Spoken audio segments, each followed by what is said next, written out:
तर विधान परिषद निवडणुकीचा महायुतीतला तिढा आज सुटण्याची शक्यता आहे, कारण मुख्यमंत्री देवेंद्र फडणवीसांनी महायुतीची बैठक बोलावली आहे। वर्षा या त्यांच्या शासकीय निवासस्थानी आज संध्याकाळी ही बैठक होणार आहे। यावेळी उपमुख्यमंत्री एकनाथ शिंदे, उपमुख्यमंत्री सुनेत्रा पवार, भाजपचे प्रदेशाध्यक्ष रवींद्र चव्हाण, सुनील तटकरे, उदय सामंत उपस्थित असतील।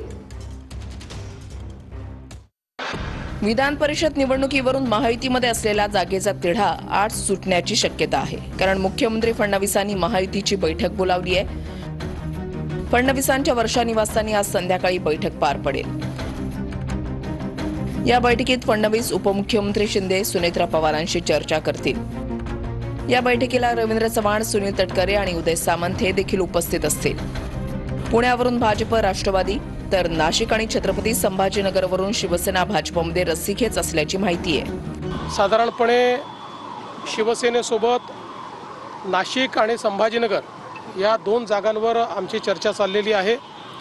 राष्ट्रवादी सोबत पुणे या जागेबद्दल चर्चा चाललेली आहे।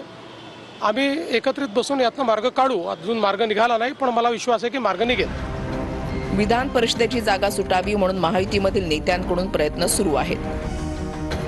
ठाणे विधान परिषदेमध्ये उपमुख्यमंत्री शिंदे धक्कातंत्र वापरणार असल्याची सूत्रांची माहिती आहे। बहुजन विकास आघाडीला शिंदे सेनेसोबत येण्याचा प्रयत्न असल्याची सूत्रांची माहिती आहे। मतांची गोळाबेरीज वाढवण्यासाठी शिंदेच्या शिवसेनेची खेळी असल्याचं बोललं जात आहे। यामुळे रवींद्र फाटक यांचा पत्ता कट होण्याची शक्यता आहे। बवियाच्या क्षितिज ठाकूर यांना उमेदवारी मिळण्याची शक्यता आहे। ठाण्यातून क्षितिज ठाकूर यांना उमेदवारी मिळण्याची शक्यता आहे। विधान परिषदेसाठी शिंदे ठाण्याची जागा बवियाला सोडणार असं बोललं जात आहे। उमेदवार म्हणून बवियाच्या क्षितिज ठाकूरांची एंट्री होण्याची शक्यता आहे। क्षितिज ठाकूर हे नालासोपारा विधानसभा मतदारसंघाचे माजी आमदार आहेत। बहुजन विकास आघाडीचे एकूण 71 नगरसेवक। बहुजन विकास आघाडीचा पाठिंबा मिळाल्यास फायदा शिवसेनेला होणार असल्याची माहिती आहे। या चर्चेदरम्यान रवींद्र फाटक यांनी हितेंद्र ठाकूर आणि क्षितिज ठाकूर यांची भेट घेतली आहे। दुसरीकडे जळगावच्या जागेसाठी भाजप शिवसेना आग्रही आहे।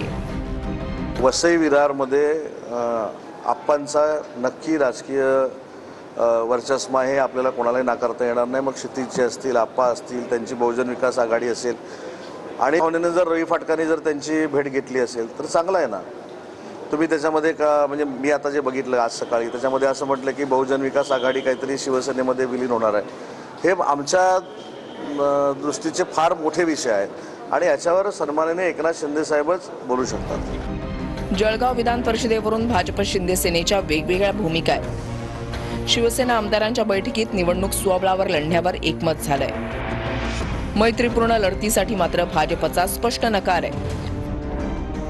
तर जळगावच्या जागेसाठी गुलाबराव पाटील, किशोर पाटलांचे पुत्र इच्छुक आहेत। जागा मागणं हे काही चुकीचं नाही आहे। जागा मागणं हा आमचा हक्क आहे, पण हक्क जतवणं म्हणजेच आपण काहीतरी वेगळं काम करतो असं नाही आहे। शेवटी वरच्या स्तरावर जे निर्णय होतात ते आम्ही मान्य करणारे लोक। तर विधान परिषद निवडणुकीच्या पार्श्वभूमीवर सुनेत्रा पवारांच्या देवगिरी बंगल्यावर भेटीगाठी वाढल्यात। शिवसेनेचे आमदार अर्जुन खोतकरांनी देवगिरी बंगल्यावर सुनेत्रा पवारांची भेट घेतली आहे। अर्जुन खोतकरांनी हिंगोली परभणीच्या जागेची मागणी केली आहे। त्यांचा मुलगा अभिमन्यू खोतकर विधान परिषद लढवण्यास इच्छुक आहे।